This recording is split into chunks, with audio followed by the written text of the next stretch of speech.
ये सब हमारे दान पुण्य रुस्बतें हैं। मैंने सुना एक महिला ने एक मंत्री को फोन किया और बोली, कुछ सप्ताह पहले मैं आपके पास सोई थी, मैं आपको ब्लैकमेल नहीं कर रही हूं, लेकिन क्या आप मेरे घर एक फ्रिज भिजवा सकते? मंत्री महोदय ने बहुत देर सोचा, लेकिन उन्हें कुछ भी याद नहीं आया कि ये औरत कौन है। फिर भी गले में पड़ी बला उतारने के लिए उन्होंने उसे एक फ्रिज भिजवा दिया। वक्त के साथ महिला की मांगें बढ़ती चली गई। कभी वह कीमती हार की फरमाइश करती, कभी 2-4 हजार रुपए नगद की। आखिर जब एक दिन उसने मोटर कार की मांग की तो मंत्री जी ने तंग आकर पूछ लिया कि आप आखिर हैं कौन और मेरे साथ कहां और कब सोई थी? महिला ने उत्तर दिया, 3-1 महीने पहले विज्ञान भवन में एक सम्मेलन हुआ था, आप और मैं साथ साथ बैठे थे। एक निहायत बोर भाषण के दौरान आप भी बैठे बैठे सो गए थे और मैं भी सो गई थी।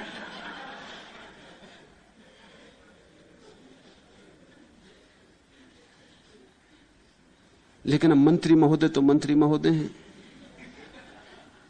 डरे होंगे, भयभीत हुए होंगे, तो पूछने की हिम्मत नहीं की कि सोई कब थी, कहां सोई थी।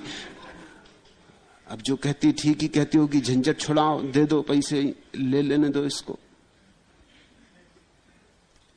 तुम्हारे दान पुण्य बस ऐसे ही हैं, इधर पाप किए चले जाते, उधर थोड़ा पुण्य किए चले जाते। तुम किसे धोखा दे रहे हो? भय के कारण कि हो ना हो कहीं परमात्मा हो ही ना, कहीं हो ना हो कर्म का सिद्धांत सही ही ना हो ना हो नरक स्वर्ग हो। तो कुछ इंतजाम कर लो, कुछ व्यवस्था कर लो, उसकी भी फिक्र रख लो। थोड़ा हाशिए में उसके लिए भी कुछ करते जाओ। जिंदगी की पूरी किताब पर तो जो लिखना है सो लिखो, मगर हाशिए में थोड़ा आगे पीछे का भी हिसाब करते जाओ। हाशिया है तुम्हारा पुण्य और तुम्हारा त्याग और तुम्हारा धर्म और तुम्हारी प्रार्थना और तुम्हारी पूजा।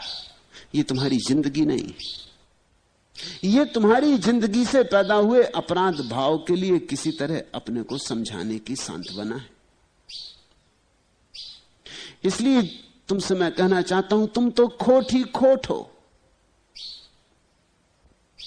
अगर गौर से देखोगे तो खोट ही खोट पाओगे। इसलिए तो आदमी भीतर नहीं देखता, डरता है कि इतनी खोट दिखाई पड़ेगी तो फिर जीऊंगा कैसे, फिर चलूंगा कैसे एक कदम जब इतनी खोट दिखाई पड़ेगी, बोलूंगा कैसे, उठूंगा कैसे, श्वास कैसे लूंगा जब इतनी खोट दिखाई पड़ेगी।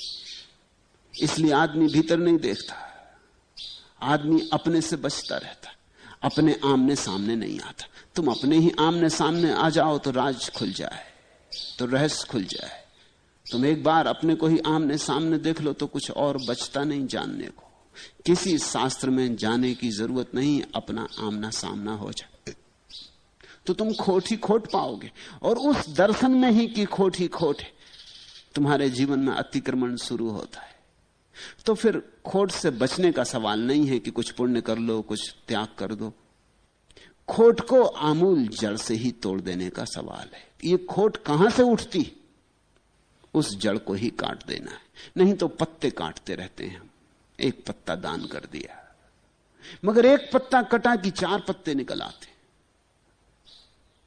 वृक्ष समझता है कलम कर रहे हो और पत्ते घने हो जाते। जड़ काटनी होती, जड़ यानी अहंकार। दान पुण्य से कुछ भी ना होगा, त्याग तपश्चर्या से कुछ भी ना होगा। अगर अहंकार भीतर मौजूद है तो तपश्चर्या से भी अहंकार मजबूत होगा और त्याग से भी मजबूत होगा और पुण्य से भी अहंकार ही भरेगा। ये सब पुण्य, त्याग, तपश्चर्या सब पानी बन जाएंगे उसी अहंकार की जड़ को और उसे मजबूत करेंगे। अहंकार को ही काट देना है।